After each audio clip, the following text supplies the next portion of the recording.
Salve pessoal, tudo bem? Bem-vindos a mais um vídeo da nossa oficina de artes visuais sustentáveis, agora no formato online.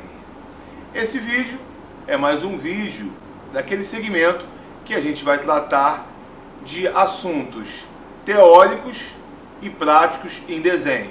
Um pouco de história da arte e um pouco de prática. Esse vídeo a gente vai tratar de como os artistas desde lá de trás, desde a antiguidade até os dias de hoje, utilizam de artifícios, utilizam de tecnologias, criam suas próprias tecnologias para acelerar o processo artístico. Até porque, né, tempo é dinheiro, e sempre foi.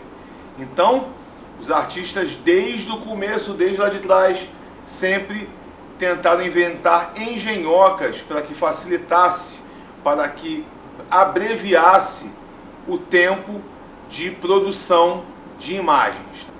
A gente vai tratar hoje de um período da história muito importante para a humanidade, um período de um movimento que data o início da Idade Moderna, o período chamado Renascimento. Assim como eu pulei o conteúdo de Grécia, que é super importante, talvez o mais importante da história da arte, eu vou fazer depois uma aula só sobre Grécia. Aliás, dá para você estudar um ano inteiro sobre todos os períodos da Grécia Antiga. E o Renascimento, não menos importante, também vai ter outros vídeos falando sobre o Renascimento. Mas hoje nós vamos tratar mais da parte tecnológica. O Renascimento, ele é um movimento do retorno, tá, do pensamento, o retorno das artes, o retorno da ciência e o retorno da filosofia, baseado nos modelos greco-romanos. Então, a humanidade, a sociedade passou pela Idade Média toda sendo dominada pela Igreja Católica Apostólica Romana e não ainda nesse momento deixa de ser dominada, mas consegue uma revolução, vamos dizer assim, do pensamento filosófico, científico e artístico com a retomada dos estudos greco-romanos, dos estudos filosóficos gregos, dos estudos da matemática, da valorização da ciência, da valorização do pensamento filosófico. Então, um importantíssimo momento da humanidade é o Renascimento. O Renascimento, ele vai acontecer. Na Alemanha acontece o Renascimento alemão. E uma das figuras muito importantes para o Renascimento alemão é um pintor e gravador chamado Albert Dürer.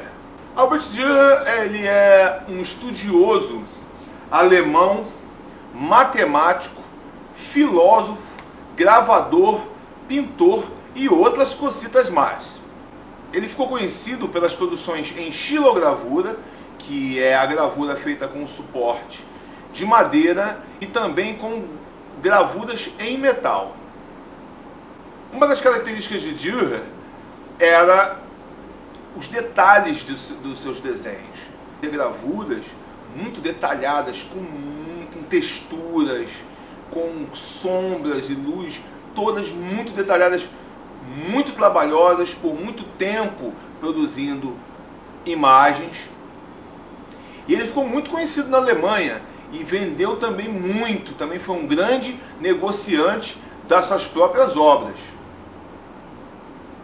Uma coisa importante sobre a trajetória de Dürer é que ele foi o primeiro artista a criar um tipo certo de copyright do seu trabalho. Ele fez um tipo de marca. Talvez ele seja o primeiro pessoa do branding da arte, o Dürer. Ele fez um anagrama, não vou saber desenhar exatamente aqui, mas que continha um A e um D de Albert Dürer. E ele começou a colocar essa marca nas suas gravuras, porque ele começou a ser muito copiado por outros artistas. Então ele começou a colocar um anagrama com um A e um D. Talvez seja a primeira pessoa, primeiro artista a assinar obras, tá? Porque na Idade Média não se assinavam as obras. Só do Renascimento para lá que começaram-se a assinar obras. E importante dizer, por ele ter sido copiado, ele em um de seus livros, ele colocou ali um texto de propriedade intelectual amaldiçoando quem copiasse as obras. Então ele escreveu um texto que seria o texto de direitos de imagem, de direitos de propriedade intelectual, o primeiro registrado na história. Dürer vendia bem as suas obras e por um bom preço. Um dos seus clientes era Maximiliano I, um dos imperadores de Roma e também daquela região ali da Germânia. Uma das coisas importantes da gente ressaltar no Renascimento é a influência das ciências ligadas à arte. A matemática, a química, a física, todas começaram a fazer parte de novo dos temas e das composições artísticas. Esse período do Renascimento é muito marcado por algumas coisas. O uso da matemática, a busca da proporção exata, da proporção perfeita do corpo humano e dos objetos, o uso da perspectiva.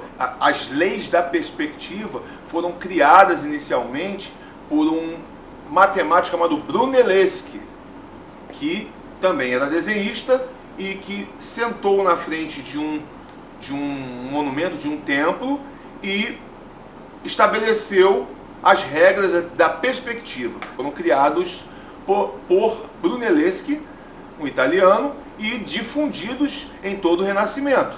Albert Dürer inventou uma engenhoca muito bacana que ficou chamado como a máquina de quadrícula de Dürer, tá? Que consistia de uma moldura com arames colocados geometricamente, dividindo essa moldura em quadrados iguais ou retângulos iguais, em que ele colocava entre ele e o modelo, e ele, através dessa moldura quadriculada, ele também quadriculava um papel, dividia igual estava naquela moldura e começava a copiar quadro a quadro. Essa engenhoca, essa máquina, ela foi desenvolvida, ela foi aperfeiçoada, foram feitas vários tipos, e ele mesmo, o Albert Dürer, ele retratou em algumas gravuras, fazendo uso dessas engenhocas.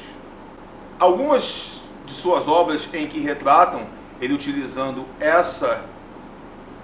esse artifício, o desenhista desenhando um nu e uma máquina de retrato. Foram feitos outros tipos de invenções. Também temos a câmara escura, que foi utilizada depois para ser a base da fotografia, da câmera fotográfica. Era feita uma câmara escura com um furo, era colocado o objeto, era colocado do lado de fora, e a luz que entrava com a imagem do objeto, ela refletia de cabeça para baixo em um suporte de espelho, e aí o artista ia lá com um papel mais translúcido e tirava uma cópia, tirava o risco. Então, os artistas sempre se valeram de tecnologias para poder acelerar o processo artístico, né? Hoje em dia, os artistas pós-modernos utilizam o projetor de slide, o data show, assim como Vic Muniz, assim como Bernard Pras, vários artistas fazem uso do projetor. Mas é importante que a gente não fique dependente dessas invenções tecnológicas, tá? Elas são para dar um adicional no nosso processo. O estudo de arte tem que ser o estudo do desenho de observação, de olho nu, o estudo acadêmico. Esse potencial desenvolvido junto com a tecnologia, o artista sai ganhando. Então sempre foi utilizado artifícios para produzir imagens.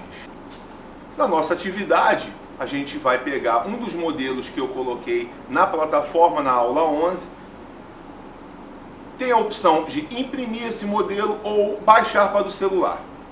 O que a gente faz a partir daí? A gente vai ter um modelo dividido em 8 partes iguais. Nós vamos pegar um papel, uma folha de papel. Se o desenho tiver formato retrato, retrato. Se tiver formato paisagem, paisagem. A gente vai fazer 8 divisões iguais no nosso papel. É só dividir o papel na metade na largura e na metade na altura. Depois, metade, metade. Vai ficar 8 retângulos iguais.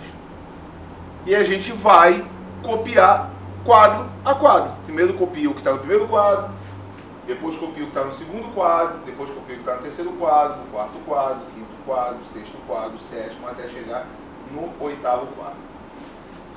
O que pode ser feito também, se a pessoa não imprimir, ela pode baixar no celular dela, tá? A imagem. E ela ampliar quadro por quadro, deixar só o primeiro quadro aqui na tela do celular e copiar no primeiro quadro do papel.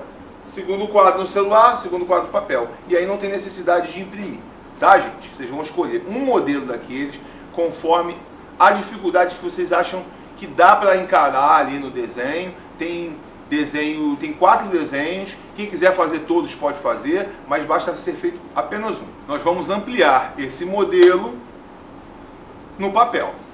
Beleza? É isso, gente. Vejo vocês no próximo vídeo.